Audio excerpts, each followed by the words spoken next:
नमस्ते दोस्तों। जब हम जीनियस शब्द सुनते हैं तो सबसे पहले दिमाग में किसका नाम आता है? एल्बर्ट आइंस्टाइन या फिर सर आइजैक न्यूटन?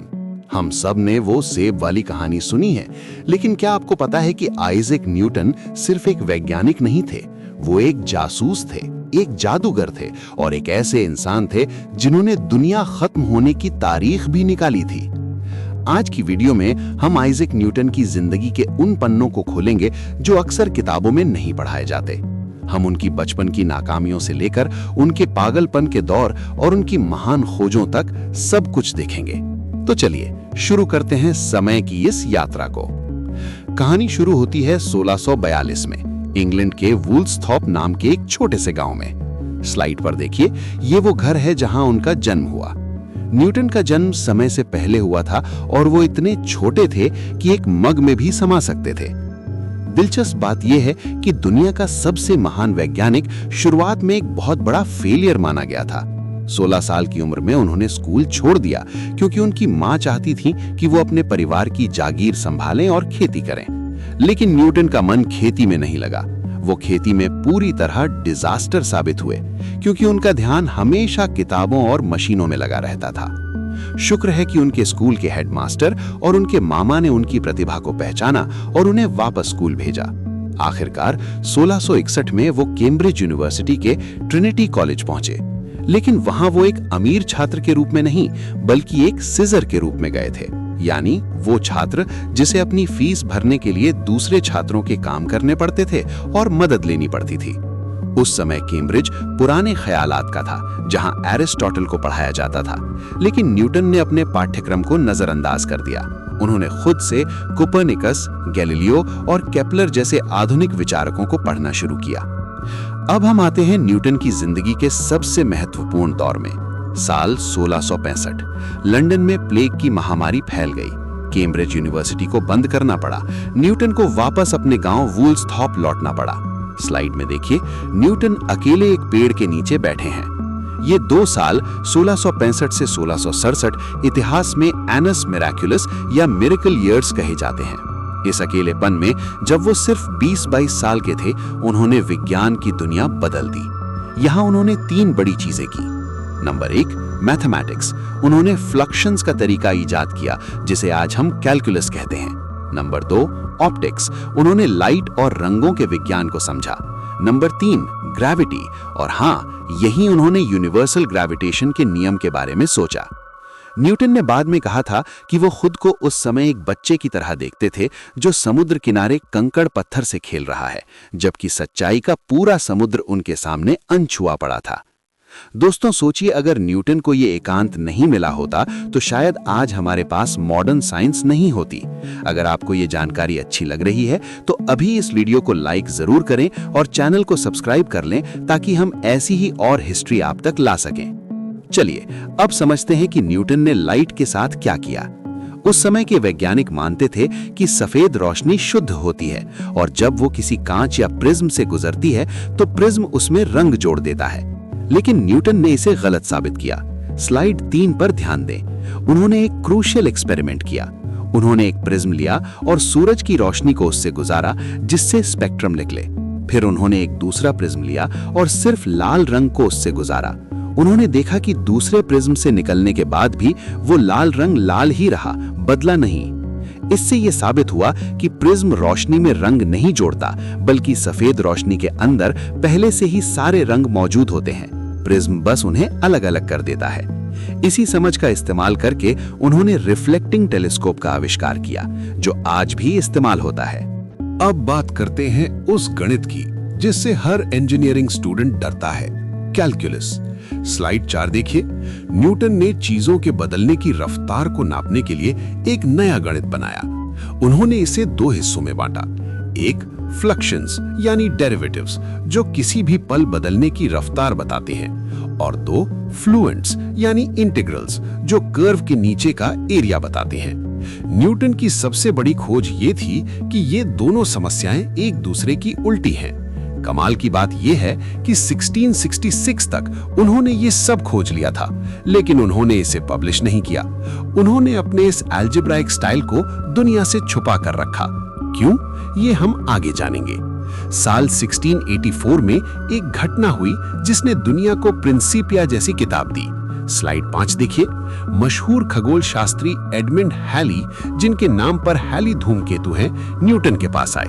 उन्होंने पूछा, मिस्टर न्यूटन, अगर गुरुत्वाकर्षण इनवर्स स्क्वायर लॉ को मानता है तो ग्रहों का रास्ता कैसा दिखेगा?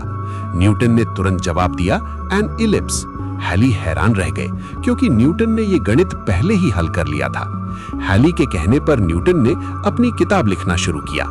अगले 18 महीने तक न्यूटन ने शायद ही ठीक से खाया या सोए। वो पूरी तरह एक इंटेंस कंसंट्रेशन में चले गए और नतीजा निकला फिलोसोफियाe नेचुरलिस प्रिंसिपिया मैथमेटिका। इस किताब के 3 हिस्से थे।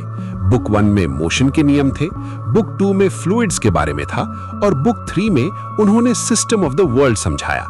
उन्होंने साबित किया कि जो फोर्स एक सेब को जमीन पर गिराती है, वही ताकत चांद को पृथ्वी के चारों ओर घुमाती है। लेकिन सफलता के साथ दुश्मन भी आते हैं। स्लाइड 6 पर देखिए, रॉबर्ट हुक। जब न्यूटन अपनी किताब लिख रहे थे, रॉबर्ट हुक ने दावा किया कि इनवर्स स्क्वायर लॉ का आइडिया न्यूटन को उन्होंने दिया था। सच्चाई ये थी कि हुक ने सिर्फ अंदाजा लगाया था, उनके पास इसे साबित करने के लिए मैथमेटिकल एबिलिटी नहीं थी।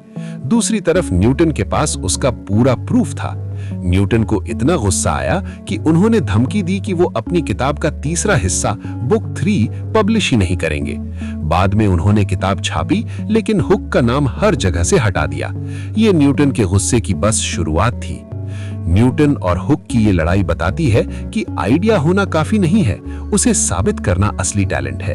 दोस्तों, अगर आप न्यूटन की इस मेहनत को अप्रिशिएट करते हैं तो कमेंट्स में साइंस जरूर लिखें और वीडियो को लाइक करना ना भूलें। अब हम न्यूटन के उस पहलू को देखेंगे जिसे उन्होंने दुनिया से छुपा कर रखा।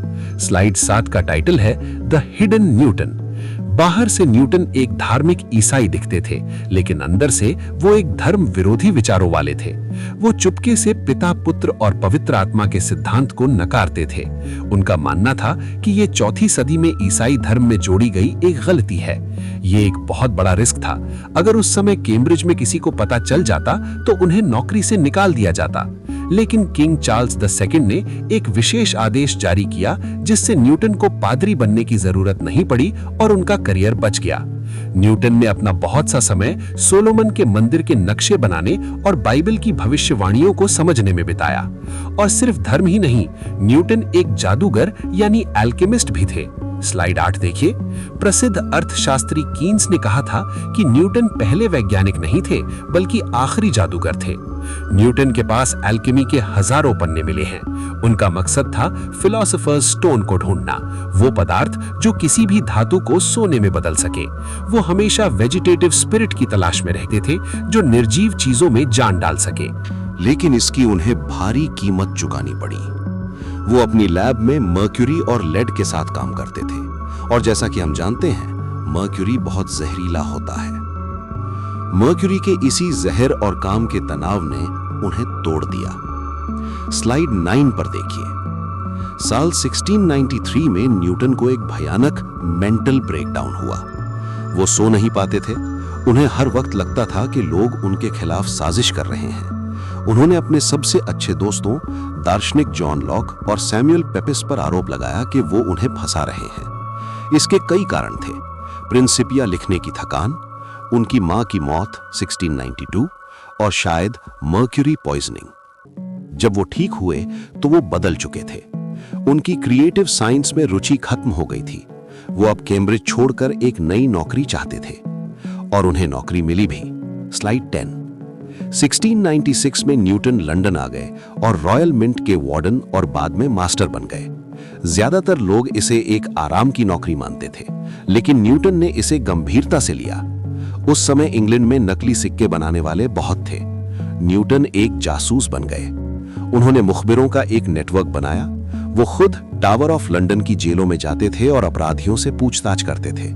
उन्होंने विलियम चैलोनर जैसे कुख्यात अपराधी को पकड़ा और सजा दिलवाई। न्यूटन की वजह से ही ब्रिटेन की अर्थव्यवस्था सिल्वर स्टैंडर्ड से गोल्ड स्टैंडर्ड पर शिफ्ट हुई।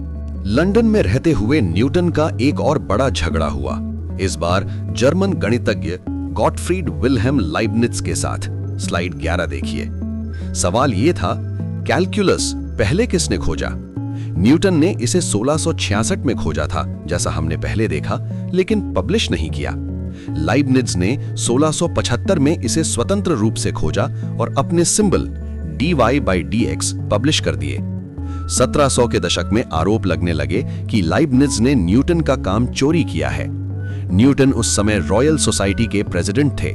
उन्होंने जांच के लिए एक कमिटी बनाई। मजे की बात यह है कि उस कमिटी की रिपोर्ट जो लाइबनिट्ज के खिलाफ थी, खुद न्यूटन ने ही चुपके से लिखी थी।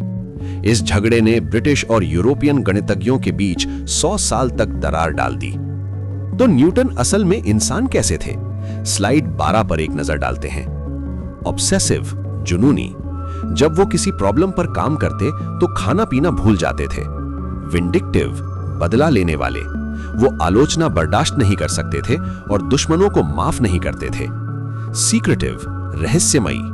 अपने धर्म और एल्केमी के काम को हमेशा छिपा कर रखते थे। न्यूटन का एक बहुत मशहूर कोट है, if I have seen a little father than others, it is because I stand on the shoulders of giants. अर्थात अगर मैंने दूसरों से ज्यादा दूर देखा है तो इसलिए क्योंकि मैं दिग्गजों के कंधों पर खड़ा हूं। अक्सर लोग इसे उनकी विनम्रता समझते हैं, लेकिन इतिहासकार मानते हैं कि ये उन्होंने रॉबर्ट हुक को लिखे एक खत में कहा था। रॉबर्ट हुक कद में छोटे थे और कुबड़े थे, तो शायद न्यूटन हुक के छोटे कद का मजाक उड़ा रहे थे। अपने आखिरी सालों में न्यूटन बहुत प्रसिद्ध हो चुके थे। स्लाइड 13। 1703 में वो रॉयल सोसाइटी के प्रेसिडेंट बने और 1705 में क्वीन एन ने उन्हें नाइट की उपाधि दी। वो सर आइजैक न्यूटन बन गए। 1727 में 84 साल की उम्र में उनका निधन हुआ। उन्हें वेस्टमिंस्टर एबी में राजाओं की तरह दफनाया गया। उनकी लेगेसी क्या है? आइंस्टीन के आने तक न्यूटन का काम ही फिजिक्स का एब्सोल्यूट स्टैंडर्ड माना जाता रहा। उन्होंने प्रकृति के रहस्य को खत्म कर दिया और पूरे ब्रह्मांड को एक मशीन बना दिया जिसे गणित के जरिए समझा जा सकता है। तो दोस्तों, ये थी कहानी उस लड़के की जो खेती में फेल हुआ, प्लेग से बचकर भागा और फिर कायनात के नियम लिख दिए। स्लाइड 14 में आप उनकी पूरी जिंदगी की टाइमलाइन देख सकते हैं, 1642 के जन्म से लेकर 1727 की मौत तक। न्यूटन परफेक्ट नहीं थे, उनमें गुस्सा था, वो रहस्यमयी थे, लेकिन उनका दिमाग शायद इंसानी इतिहास का सबसे नायाब तोहफा था।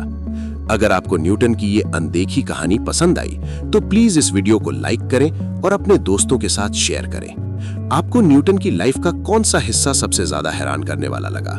उनका जासूस बनना या उनका जादूगर होना? कमेंट में बताएं। मिलते हैं अगली वीडियो में एक और महान कहानी के साथ। धन्यवाद।